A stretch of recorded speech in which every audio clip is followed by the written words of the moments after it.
Hello friends, आपके exam के मुश्किल से अब 10 से 12 दिन बचे हुए फ्रेंड्स। तो ऐसी स्थिति में आपको कौन सा टॉपिक पढ़ना चाहिए जहां से डेफिनेटली आपके एग्ज़ाम में प्रश्न पूछे जाएं। तो फ्रेंड्स, मैं आज के इस वीडियो में ऐसे टॉपिक्स लाया हूं, लगभग सभी पोर्शन से आपका 35 आपका मैथ से है, 35 आपका रीजनिंग से है, जबकि 50 आपका जीके जीएस से है। तो ऐसे टॉपिक्स मैं लाया हूं फ्रेंड्स जहां से आपके एग्जाम में डेफिनेटली प्रश्न बनेंगे। आप निश्चित हो जाइए फ्रेंड्स कि इन टॉपिक से आपका क्वेश्चंस 100% आने वाले हैं।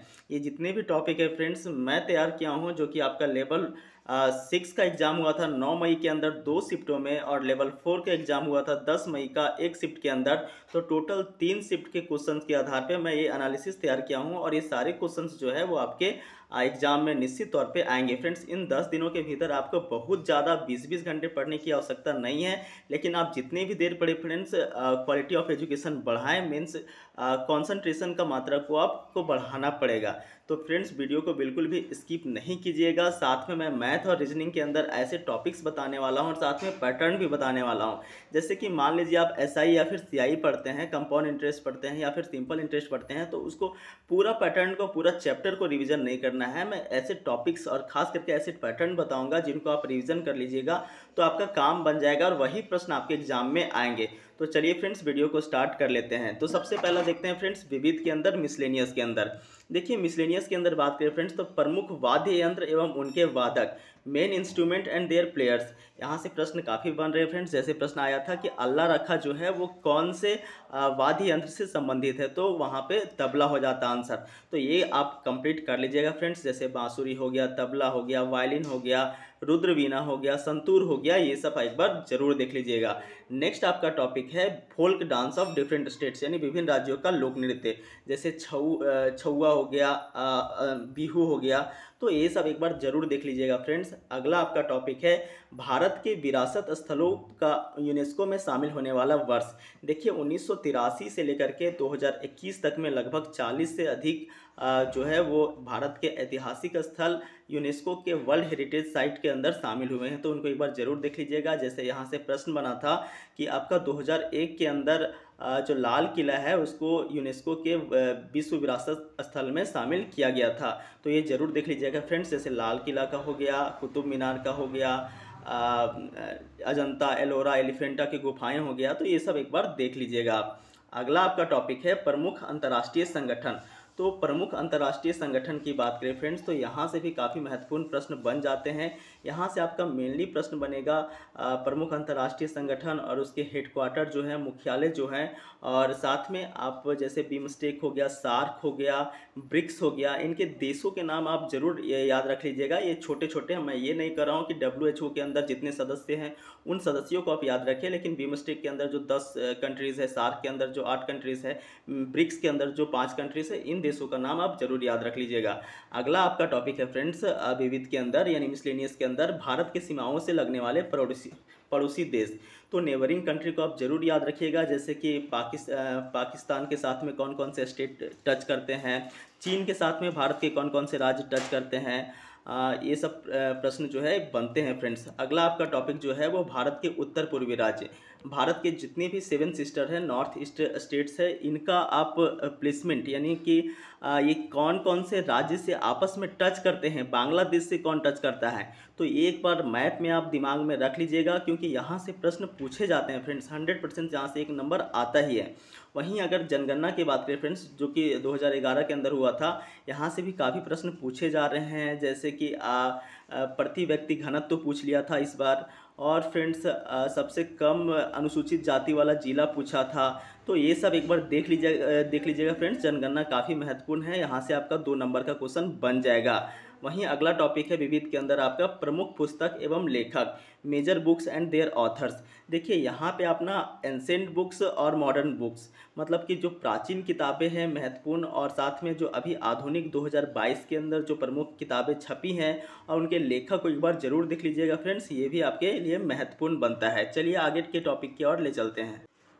देखिए फ्रेंड्स, अब बात कर लेते हैं करेंट अफेयर की। तो करेंट अफेयर के अंदर आपको ना नवीनतम केंद्रीय मंत्रिपरिषद यानी latest union council of minister, जो अभी वर्तमान में मंत्रिपरिषद है, उसको आप देख लीजिएगा। जैसे जल मंत्री कौन है, सहकारिता मंत्री कौन है, एक बार देख लीजिएगा। वहीं केंद्र सरकार की प्रमुख योजनाएं, जैसे कि प्रधानमंत्री किसान सम्मान निधि योजना, मतलब लेटेस्ट जो भी योजनाएं चल रही है, जीवन ज्योति बीमा योजना जो अभी वर्तमान में चल रही, ये सारी योजनाओं को एक बार जरूर देख लीजिएगा।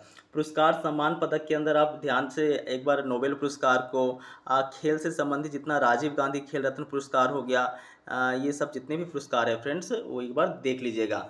वहीं फ्रेंड्स प्रमुख खेलों के आयोजन स्थल को भी आप एक बार देख लें, जैसे कि ओलंपिक खेल का आयोजन स्थल कहाँ पे हुआ था, और साथ में आपका जो है राष्ट्रमंडल खेल हो गए, भारत में जो नेशनल गेम्स होते हैं, राष्ट्रीय खेल होते हैं, उनका जो आयोजन स्थल है, या फिर T20 क्रिकेट हो गया, या आपका वर्ल्ड कप हो गया जो 50 ओवर का होता है, ये सब का आयोजन स्थल को एक बार देख लीजिएगा। वहीं प्रमुख नियुक्तियां की बात करें फ्रेंड्स, तो अभी जो वर्तमान में नियुक्तियां हुई हैं आर्मी के अंदर, नेवी के अंदर, एयरफोर्स के अंदर, यहाँ से आया हुआ था फ्रेंड्स। अभी नेवी के अंदर जो नियुक्ति हुआ था उससे प्रश्न अभी बना हुआ था, तो ये प्रमुख नियुक्तियाँ हो गई, यहाँ से आप एक बार देख लीजिएगा। वहीं फ्रेंड्स प्रमुख अंतर्राष्ट्रीय सम्मेलन जैसे कि COP का सम्मेलन, G20 का सम्मेलन कहाँ कहाँ हुआ था, इसको भी आप एक बार देख लें फ्रेंड्स। वहीं अर्थशास्त्र की बात करें फ्रेंड्स, इकोनॉमिक्स के अंदर आपका राष्ट्रीय आय से प्रश्न बन रहा है, जैसे कि आपका GNP हो गया, GDP हो गया, NNP हो गया, NDP हो गया, ये सब एक बार आपको देख लेना है। मौद्रिक नीति के अंदर आप पढ़ लें फ्रेंड्स, SLR हो गया, CRR हो गया, ये सब एक बार देखें। वहीं 5 ईयर्स प्लान के अंदर टोटल 12 पंचवर्षीय योजना है, पंचवर्षीय योजना का वर्ष और उनका प्रमुख उद्देश्य, ये आपके लिए महत्वपूर्ण होगा। पॉलिटी के अंदर बात करें फ्रेंड्स, तो इसके अंदर सबसे पहला आपका महत्वपूर्ण टॉपिक जो बन जाता है वो है इंपॉर्टेंट आर्टिकल्स, महत्वपूर्ण अनुच्छेद। महत्वपूर्ण अनुच्छेद से कई प्रश्न पूछे जा रहे हैं, जैसे आर्टिकल नंबर 280 पूछ दिया था। वहीं इंपॉर्टेंट कॉन्स्टिट्यूशन अमेंडमेंट जैसे 42वां संविधान संशोधन 1976 के बारे में पूछा हुआ था। तो जितने भी महत्वपूर्ण संविधान संशोधन विधेयक हैं उनको एक बार आप देख लीजिएगा। मौलिक अधिकार से भी काफ़ी प्रश्न बन रहे हैं फ्रेंड्स, यहाँ से आपसे प्रश्न इस बार पूछ दिया था कि जो आर्टिकल 32 है, यानी कि जिसमें संविधान उपचार की बात कही गई है, उसमें से 5 प्रकार के रिट जारी कर सकता है हमारा जो न्यायालय है वो। तो 5 प्रकार के रिट में जैसे परमादेश हो गया, बंदी प्रत्यक्षीकरण हो गया, परमादेश से प्रश्न पूछा हुआ था। ठीक है फ्रेंड्स। वहीं राज्य की नीति निर्देशक तत्व की बात करें, DPSP की बात करें फ्रेंड्स, तो यहाँ से भी प्रश्न पूछ दिया था, जैसे आर्टिकल 40 जो है वो किससे रिलेटेड है, तो पंचायत से संबंधित है, तो इसको भी एक बार आप देख लें। वहीं लोकसभा और राज्यसभा भी काफ़ी आपके लिए महत्वपूर्ण होगा। लोकसभा के अंदर जो है टोटल कितने सीट्स है, 552 में से कहाँ कहाँ डिस्ट्रीब्यूशन कैसे है, मतलब 530 सीट कहाँ से आते हैं, 20 सीट कहाँ से आते हैं, 2 सीट कहाँ से आते हैं, एक बार देख लीजिएगा। वहीं राज्यसभा के अंदर जो है टोटल 250 सीट है, तो 250 सीट कहाँ कहाँ से आते हैं, मतलब स्टेट से कैसे आते हैं, स्टेट से कितने आते हैं, केंद्र शासित प्रदेश से कितने आते हैं, राष्ट्रपति के द्वारा कितने मनोनयन से आते हैं, उसको एक बार आप देख लीजिएगा। वहीं फ्रेंड्स संविधान का विकास भी काफ़ी महत्वपूर्ण है, यहाँ से भी प्रश्न बनते हैं, जैसे कि आपका जितने भी महत्वपूर्ण अधिनियम है, जैसे 1909 का मार्लियामेंटो अधिनियम हो गया, 1919 का अधिनियम हो गया, 1935 का अधिनियम हो गया, ये आपके लिए महत्वपूर्ण हो जाएगा। देखिए फ्रेंड्स हिस्ट्री के अंदर बात करना, तो हिस्ट्री के अंदर भी आपका जो है कांग्रेस के प्रमुख जितने भी अधिवेशन हुए हैं, जितने भी 1885 से लेकर के 1950 तक जितने भी, सारे आपको याद नहीं करना है, महत्वपूर्ण अधिवेशन को याद करना है। ठीक है, तो बहुत ज़्यादा नहीं है महत्वपूर्ण अधिवेशन, उनको एक बार देख लीजिएगा। धार्मिक सुधार आंदोलन भी काफ़ी महत्वपूर्ण है फ्रेंड्स, यहाँ से पूछ दिया था परमहंस मंडली जो है जिसका स्थापना कब हुआ था, तो जितने भी धार्मिक सुधार आंदोलन है, जैसे ब्रह्म समाज हो गया, आर्य समाज हो गया, ये सब का स्थापना और इसके संस्थापक को आप एक बार देख लें। वहीं गांधी एरा की बात करें फ्रेंड्स, तो गांधी 1915 से लेकर के 1947 के बीच में जितने भी गांधी एरा के दौरान आंदोलन हुए हैं, जैसे कि आपका सिविल डिसओबीडियंस मूवमेंट हो गया, यानी कि असहयोग आंदोलन, और सविनय अवज्ञा आंदोलन और भारत छोड़ो आंदोलन। ठीक है, ये तीनों आंदोलन से रिलेटेड क्वेश्चंस बन रहे हैं, तो इनको आप एक बार देख लीजिएगा। वहीं फ्रेंड्स थोड़ा सा आप आ जाइए आपका प्राचीन हिस्ट्री के अंदर, यानी एंसेंट हिस्ट्री के अंदर, तो वैदिक सभ्यता से प्रश्न पूछे जा रहे हैं फ्रेंड्स। यहाँ से पूछा गया था कि जो ऋग्वेद के अंदर कितने मंडल होते हैं, तो 10 मंडल से प्रश्न पूछा गया था। तो मंडल सूक्त एक बार देख लीजिएगा, मतलब चारों वेद को कुल मिलाकर के एक बार देख लीजिएगा, ऋग्वेद, सामवेद, यजुर्वेद, अथर्ववेद, ये चारों वेद से प्रश्न पूछे जा रहे हैं। वहीं इंडस वैली सिविलाइजेशन को भी आप देख लीजिएगा कि कौन कौन से प्रमुख यहाँ के शहर हैं और कौन कौन से नदियों के किनारे स्थित है, और साथ में इसके खोजकर्ता कौन है, तो एक बार इसको भी आप महत्वपूर्ण मान के देख सकते हैं। वहीं फ्रेंड्स अगला आपका है वैष्णव संतों द्वारा स्थापित मत, यानी the doctrine established by the Vaishnava saints, यानी कि जैसे ब्रह्म द्वैतावाद हो गया, द्वैतावाद हो गया, ये सब के संस्थापक कौन थे, इसको भी आप देख लें। अगला है फ्रेंड्स आपका ज्योग्राफी। तो ज्योग्राफी के अंदर महत्वपूर्ण आपका प्रश्न बन रहा है नदी से, ठीक है। भारत के प्रमुख नदी है, जैसे प्रश्न पूछ दिया था कि इनमें से कौन सी नदी है जो कि गंगा की सहायक नहीं है, तो ऑप्शन में आपका सतलज था, तो सतलज आंसर हो जाता है, क्योंकि सतलज जो है वो निकल के सीधा पाकिस्तान की ओर बह जाता है, तो सतलज इसका आंसर हो जाता है। तो जितने भी महत्वपूर्ण नदियां हैं और साथ में उसके ट्रिब्यूटरीज यानी सहायक नदियां, गंगा हो गया, यमुना हो गया, ब्रह्मपुत्र हो गया, सतलज हो गया, झेलम हो गया, रावी हो गया, ये सब जितने भी प्रमुख नदियां हैं उत्तर भारत के और साथ में दक्षिण भारत की कुछ प्रमुख नदियां जैसे कृष्णा, कावेरी, गोदावरी और इनके साथ में ट्रिब्यूटरीज यानी सहायक नदियां, ये सब भी आप देख लें। अगला आपका है भारत का भौतिक स्वरूप यानी फिजिकल फॉर्म ऑफ इंडिया। तो फिजिकल फॉर्म ऑफ इंडिया के अंदर ज़्यादा नहीं देखना है, हिमालयन को देखना है, हिमालय पर्वत श्रृंखला को, और साथ में दक्षिण भारत की ऊंची चोटी, उत्तर भारत की प्रमुख ऊंची चोटी और उसकी हाइट, और साथ में फ्रेंड्स राजस्थान के अंदर जो प्रमुख पहाड़ हैं उनकी ऊंची चोटी, ये सब एक बार देख लें। और अगला बात करें फ्रेंड्स तो भारत के प्रमुख वन्यजीव अभ्यारण्य यानी major wild life sanctuary of India, ये एक बार देख लें, बहुत ज़्यादा ये टफ नहीं है, एक बार आप इसको देखेंगे तो हो जाएगा। कंप्यूटर के अंदर बात करें फ्रेंड्स तो यहाँ से मेनली आपका शॉर्टकट कीज से प्रश्न बन रहा है, साथ में इंटरनेट से संबंधित प्रश्न बन रहा है, और MS वर्ड और MS एक्सेल को एक बार आप देख लें। वहीं साइंस के अंदर बात करें फ्रेंड्स तो आपका मुख्य रूप से पीरियोडिक टेबल और प्रमुख इकाई तथा उसके मात्रक, यानी पीरियोडिक टेबल से पूछ रहा है कि कौन से एलिमेंट किस ब्लॉक से संबंधित रखते हैं, जैसे S block, P block, D block, F block, ये चारों ब्लॉक से कौन कौन से एलिमेंट है उसको एक बार देख लीजिएगा। बहुत ज़्यादा टफ नहीं है, इसको एक बार ऊपर से देख लीजिएगा तो आपको उनके परमाणु संख्या के आधार पे यानी एटॉमिक नंबर के आधार पे आपको एक आइडिया लग जाएगा कि भाई ये एलिमेंट जो है वो कौन से ब्लॉक से बिलोंग करता है, ठीक है। साथ में ये जो आवर्त सारणी का विकास है, जैसे कि मेंडलीव का आवर्त सारणी हो गया, हेनरी मोसले का आवर्त सारणी हो गया, डोबे राइनर का आवर्त सारणी हो गया, न्यूजीलैंड का आवर्त सारणी हो गया, ये चारों लोगों का जो आवर्त सारणी है उसको एक बार देख लीजिएगा, उनका नियम को देख लीजिएगा, और उनके समय तक कितने तत्वों का खोज हुआ इनको भी आप एक बार देख सकते हैं। वहीं प्रमुख इकाई की बात करें फ्रेंड्स तो यहाँ से प्रश्न पूछ दिया था कि आवेश का SI मात्रक क्या है, तो कूलॉम हो गया। तो जितने भी महत्वपूर्ण मात्रक है यानी इकाई है और उनके प्रमुख मात्रक है उसको एक बार देख सकते हैं। विज्ञान प्रौद्योगिकी की बात करें यानी साइंस एंड टेक्नोलॉजी के अंदर तो मुख्य रूप से आपको बहुत ज़्यादा नहीं पढ़ना है। इसरो के द्वारा जो लॉन्च व्हीकल्स है, लॉन्च पैड है इसरो के द्वारा, उसको एक बार देख लें, जैसे कि GSLV हो गया, PSLV हो गया, ये सब लॉन्च व्हीकल्स है, तो लॉन्च व्हीकल से प्रश्न पूछे जा रहे हैं। तो चलिए फ्रेंड्स, अब ये मुख्य रूप से जीके का पोर्शन था जिसमें टोटल 50 नंबर के प्रश्न आते हैं। अब मैं आपको लेकर के चलता हूँ मैथ और रीजनिंग के अंदर। मैथ और रीजनिंग के अंदर मैं टॉपिक तो आपको बताऊंगा फ्रेंड्स, साथ में मैं आपको टाइप भी बताऊंगा, पैटर्न भी बताऊंगा क्वेश्चन का, और वही टाइप और पैटर्न को आपको फॉलो करना है। ऐसा नहीं कि पूरा दिन भर SI या CI को रिवीजन करने में पूरा चैप्टर बिता दिए, तो वैसे काम नहीं बनने वाला है। देखिए फ्रेंड्स, सबसे पहला बात करते हैं सिंप्लीफिकेशन के अंदर। तो सिंप्लीफिकेशन के अंदर बहुत ज़्यादा आपको दिमाग लगाने की ज़रूरत नहीं है, ये आपसे बन जाएंगे प्रश्न, ठीक है। तो केवल आपको बोर्ड मास समझ में आना चाहिए कि पहले ब्रैकेट को सॉल्व करना है, फिर ऑफ को, फिर डिवाइड को। तो ये बोर्ड मास यदि आपको अच्छे से आता है तो सिंप्लीफिकेशन आपका बन जाएगा, इसको बहुत ज़्यादा रिविजन करने की ज़रूरत नहीं है। लेकिन फ्रेंड्स, मेंसुरेशन से आप देख सकते हैं, मैं मेंसुरेशन का आपको पैटर्न बता देता हूँ। मुख्य रूप से आपको कोण पढ़ना है यानी शंकु पढ़ना है, बेलन पढ़ना है, सर्कल यानी वृत्त पढ़ना है, आयत पढ़ लेना है, ठीक है। ये चारों से संबंधित जितने भी प्रश्न बनते हैं उसको एक बार देख लें, क्योंकि यही मुख्य रूप से शंकु, बेलन और वृत्त से क्वेश्चन बन रहे हैं इस बार। वहीं मीन मीडियन मोड की बात करें फ्रेंड्स तो मुख्य रूप से आपका माध्य बन रहा है, माध्यक से भी प्रश्न बन रहे हैं फ्रेंड्स। माध्यक काफ़ी आसान है, बस आपको इसको जो है वो एक ऑर्डर में अरेंज करना होता है और बीच वाला को खोजना होता है। बहुलक भी काफ़ी आसान है, तो आसान वाले क्वेश्चन जो है इसको आप एक बार देख लीजिएगा। और ये वाला फॉर्मूला भी आप जरूर याद रखिएगा फ्रेंड्स, यहाँ से प्रश्न बना था 3 माध्यक बराबर बहुलक प्लस 2 माध्य, बहुलक प्लस 2 माध्य, ये वाला प्रश्न, ये वाला फॉर्मूला से काफ़ी प्रश्न आ रहे हैं, तो ये फॉर्मूला जरूर ध्यान रखिएगा। यहाँ से आप मान लीजिए आपको माध्यक दे दे या फिर बहुलक दे दे, यानी 2 कोई दे देगा, एक आपको निकालने को कहेगा, तो 3 माध्यक बराबर बहुलक प्लस 2 माध्य, इतना आप याद रखेंगे तो आपका आंसर जो है वो बन जाएगा। वहीं फ्रेंड्स, साधारण ब्याज की बात करें तो साधारण ब्याज से भी अच्छे लेवल के क्वेश्चन बन रहे हैं। मान लीजिए क्वेश्चन का टाइप ऐसे आ रहा है, जैसे कि मान लीजिए 8,000 रुपया है, 8,000 रुपया का एक भाग पे राम जो है वो 10% पे लगाता है, वहीं इसका दूसरा भाग जो है वो 15% पर लगाता है।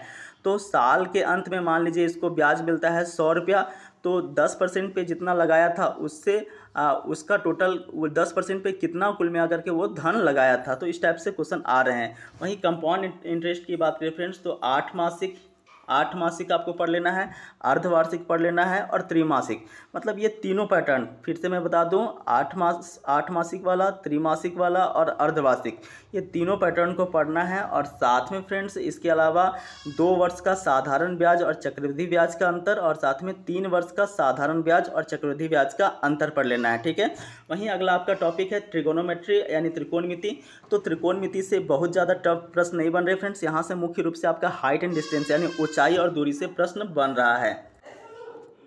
फ्रेंड्स हाइट एंड डिस्टेंस की बात करें तो हाइट एंड डिस्टेंस से काफ़ी इजी लेवल के प्रश्न बन रहे हैं। जैसे कि मान लीजिए यहाँ पे एक व्यक्ति बैठा हुआ है जो कि ज़मीन से लेकर के ऊपर तक की ऊंचाई 20 मीटर दिया हुआ है, और यहाँ पे आपका उन्नयन कोण जो है वो 30 डिग्री है। तो यहाँ से लेकर के यहाँ तक की दूरी पूछ रहा है, तो टेन थीटा का लगा करके आप इजीली निकाल सकते हैं। तो एक बार हाइट एंड डिस्टेंस को देख लीजिएगा, और साथ में बहुत ज़्यादा इसके सारे पैटर्न को फॉलो नहीं करना है, इस टाइप के ही पैटर्न जो कि इजी लेवल के हैं पूछे जा रहे हैं। वहीं फ्रेंड्स आपको टाइम एंड वर्क को एक बार देख लेना है। टाइम एंड वर्क के इजी लेवल के प्रश्न पूछ रहे हैं, बहुत ज़्यादा टफ नहीं है।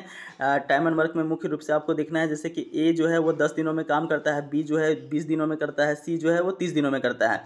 मान लीजिए ए और बी साथ मिलकर 10 दिन करते हैं, तो शेष काम जो बचा वो सी कितने दिनों में करेगा। तो इस टाइप के क्वेश्चन जो है वो आ रहे हैं। टाइम एंड डिस्टेंस भी काफ़ी इजी लेवल के प्रश्न बन रहे हैं फ्रेंड्स। इतना आप कर लेंगे ना तो इतना ही में ही आपका जो है वो 15 से 20 क्वेश्चन इजीली बन जाएंगे।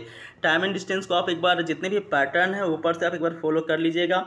एवरेज से देखिए, एवरेज से काफ़ी इजी लेवल के प्रश्न बन रहे हैं फ्रेंड्स। एवरेज से मान लीजिए कि टोटल जो है वो 30 संख्या है, जिसका औसत जो है वो मान लीजिए 500 है, ठीक है। अब आपके सामने 15 संख्या है जिसका औसत जो है वो मान लीजिए 200 है, और उसके बाद अगला जो है वो मान लीजिए 12 संख्या है जिसका औसत जो है वो आपका जो है वो 250 है, ठीक है।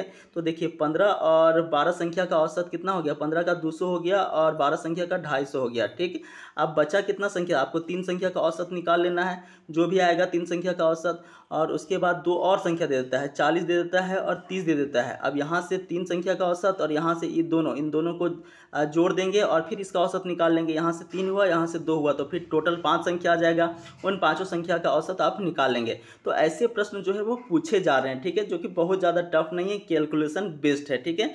उसके बाद फ्रेंड्स बात कर लेते हैं आपका एवरेज हो गया, परसेंटेज हो गया और प्रॉफिट लॉस हो गया। यहाँ से बहुत ज़्यादा टफ नहीं है, एक बार पैटर्न को आप फॉलो कर लीजिएगा। और साथ में फ्रेंड्स मेरा एक सजेशन है, आप लेवल 4 और लेवल 6 का पेपर को एक बार देख लें, तो वहाँ से एक बहुत बढ़िया आइडिया आपको लग जाएगा कि भाई कौन से प्रश्न को आपको करना है। सारा रिविजन करने बैठ जाएंगे तो इन 10 दिनों में आप नहीं कर पाएंगे। तो इन 10 दिनों के भीतर आपको जो है फ्रेंड्स मुख्य रूप से क्वालिटी ऑफ एजुकेशन पर ध्यान देना है। रेल से भी प्रश्न बन रहे हैं और साथ में रेशियो प्रोपोर्शन भी आप देख लें। HCF LCM एक बार देख ले फ्रेंड्स, काफ़ी इजी लेवल का प्रश्न है। वहीं नंबर सिस्टम से भी आ रहे हैं और वहीं एज जो है वो पूछा जा रहा है, ठीक है। ज्योमेट्री से भी हार्ड नहीं है friends. Linear equation in 2 variable से आपका मुख्य रूप से प्रश्न पूछ रहा है कि मान लीजिए x + y बराबर आपका 5 दे दिया आपका, फिर उसके बाद x + 6y = 8 दे दिया, तो आपसे x का मान पूछ लेगा या फिर y का मान पूछ लेगा। इस टाइप से प्रश्न बन रहे हैं। तो मुख्य रूप से ये मैथमेटिकल क्वेश्चंस हैं जो कि आपके एग्जाम में पूछे जा रहे हैं और साथ में पैटर्न भी ऐसे ही आ रहे हैं, ठीक है। अब मैं आपको लेकर के चलता हूँ रीजनिंग को, और फ्रेंड्स और रीजनिंग के प्रमुख प्रश्नों के टाइप को मैं आपको बताने का प्रयास करता हूँ। रीजनिंग के अंदर देखिए फ्रेंड्स, तो सबसे ज़्यादा प्रश्न जो है आपका सीटिंग अरेंजमेंट से बन रहा है। देखिए सीटिंग अरेंजमेंट का मैं पैटर्न आपको बताने का प्रयास कर रहा हूँ। मुख्य रूप से आपको एक सर्कल दिया रहेगा जिसमें 8 व्यक्ति रहेंगे और 8 का मुख जो है वो केंद्र की ओर रहेगा। तो केंद्र की ओर रहेगा, आपसे पूछ देगा कि ए के सामने कौन है, ए के दाएं तीसरा कौन है, या ए के बाएं चौथा कौन है। इस टाइप से प्रश्न पूछेगा। और साथ में फ्रेंड्स आपका जो है मुख्य रूप से आपको एक स्क्वायर दे दिया जाएगा, एक वर्ग रहेगा, और वर्ग के अंदर देखिए 4 कॉर्नर है। एक यहाँ पे आपका है, एक यहाँ पे है, एक यहाँ पे है, एक यहाँ पे।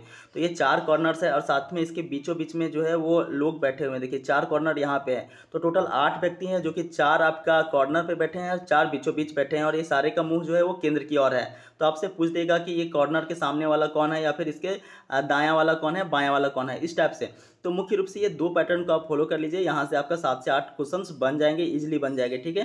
तो एक वर्ग वाला और एक आपका सर्कल वाला, ये 2 पैटर्न को आपको यहाँ पे फॉलो करना है, ठीक है। वहीं कोडिंग डिकोडिंग के अंदर बस आपको फ्रेंड्स काफ़ी ज़्यादा मेहनत नहीं करना है। ए से लेकर के जेड तक जितने लेटर्स है उसका नंबर आपको एक बार याद कर लेना है। जैसे कि एन कितना नंबर पे है, पी कितना नंबर पे है, नंबर भी याद रहे तो आपका काम बन जाएगा। वहीं कैलेंडर की बात करें फ्रेंड्स, तो कैलेंडर के अंदर काफ़ी ईजी लेवल के क्वेश्चन बन रहे हैं। जैसे कि आपका पूछ दे रहा है कि मान लीजिए आपका जो है वो डेट ऑफ बर्थ मान लीजिए कि 2 2 जनवरी 2005 है, ठीक है। तो 2 जनवरी 2005 को कौन सा दिन था, तो इस टाइप से प्रश्न बन रहे हैं। और साथ में फ्रेंड्स काफ़ी इजी प्रश्न है, यहाँ से एक बार कैलेंडर को सारे पैटर्न को आप एक बार देख लीजिएगा, बन जाएंगे आपसे। मिसिंग नंबर भी आ रहा है फ्रेंड्स, वहीं स्टेटमेंट कंक्लूजन भी आप एक बार कथन और निष्कर्ष को एक बार देख लीजिएगा। एनालॉजी और रैंकिंग, ये दो प्रमुख टॉपिक है। रैंकिंग के अंदर पूछ रहा है फ्रेंड्स, जैसे कि मान लीजिए एक व्यक्ति अनिल है जिसका अपने क्लास में ऊपर से रैंकिंग है 15, वहीं नीचे से इसका रैंकिंग है 20, तो क्लास में टोटल कितने विद्यार्थी हैं। और साथ में फ्रेंड्स रैंकिंग के अंदर आप पोजीशन इंटरचेंज वाला भी क्वेश्चन कर लीजिएगा, जैसे कि ए का रैंकिंग जो है ऊपर से 10वां है और बी का रैंकिंग नीचे से 12वां है, दोनों अपना जगह परिवर्तन कर लेते हैं, स्थान को परिवर्तन कर लेते हैं, तो उसके बाद ए का बाएं से रैंकिंग कितना होगा, मतलब पोजीशन इंटरचेंज वाला आपको क्वेश्चन एक बार कर लेना है, ठीक है। वहीं डायरेक्शन की बात करें फ्रेंड्स दिशा से, तो दिशा से भी काफ़ी ईजी लेवल के क्वेश्चन पूछ रहे हैं, लेकिन यहाँ पे आपका डिग्री वाला क्वेश्चन पूछ रहा है। जैसे कि मान लीजिए कोई व्यक्ति यहाँ पे है, यहाँ से वो 180 डिग्री बाएँ घूमता है, तो 180 डिग्री बाएं घूमेगा तो कहाँ पे आ जाएगा फ्रेंड्स, यहाँ से यहाँ 90 हुआ, यहाँ से यहाँ 90 हुआ, तो यहाँ पे आ जाएगा। तो इस टाइप के मतलब डिग्री वाले क्वेश्चंस पूछे जा रहे हैं, तो आपको डिग्री वाला क्वेश्चंस कर लेना है। मैथमेटिकल ऑपरेशन से भी प्रश्न आ रहे हैं, जैसे कि प्लस को माइनस कहा जाता है, गुना को भाग कहा जाता है, उसके बाद आपको एक इक्वेशन दिया जाएगा, समीकरण दिया जाएगा, उसको आपको सॉल्व करने को कहा जाएगा। नंबर सीरीज से काफ़ी ईजी लेवल के प्रश्न बन रहे हैं फ्रेंड्स, आपको इसमें मेहनत करने की जरूरत नहीं है, बन जाएगा आपका। वहीं नंबर सीरीज आपका अल्फ़ाबेटिकल ऑर्डर से भी आ रहा है, जैसे कि प्रश्न पूछ दिया था क्लस्टर में पूछ दिया था कि इसके आगे और इसके पीछे से टोटल कितने वर्ड जो है वो अरेंज हो पा रहे हैं, तो इसको भी एक बार अल्फ़ाबेटिकल ऑर्डर को देख लीजिएगा। ब्लड रिलेशन से भी काफ़ी इजी प्रश्न आ रहे हैं, आप कर लेंगे। वहीं फ्रेंड्स साइलोलिज्म की बात करें तो साइलोलिज्म के अंदर आपको 2-2 स्टेटमेंट और 2-2 कंक्लूजन, 2 कथन और 2 निष्कर्ष, और साथ में 2 कथन 3 निष्कर्ष और 3 कथन 3 निष्कर्ष, ये तीनों पैटर्न को फॉलो कर लेना है, ठीक है। फिर से मैं बता दूं, 2 कथन 2 निष्कर्ष, 2 कथन 3 निष्कर्ष और 3 कथन 3 निष्कर्ष, ये जितने भी 3 लेवल मैंने बताए, तीनों लेवल को आपको फॉलो करना है, आपसे प्रश्न बन जाएंगे फ्रेंड्स, यही लेवल के प्रश्न आ रहे हैं। तो ये कुछ महत्वपूर्ण टॉपिक था फ्रेंड्स, जिसको मैंने आपको बताने का प्रयास किया। आप ये सारे पैटर्न को फॉलो करें फ्रेंड्स, डेफिनेटली आपका सिलेक्शन होगा और यहाँ से आपके डेफिनेटली आपके एग्जाम में क्वेश्चन पूछे जाएंगे। मिलते हैं फ्रेंड्स अगले वीडियो में, तब तक के लिए नमस्कार।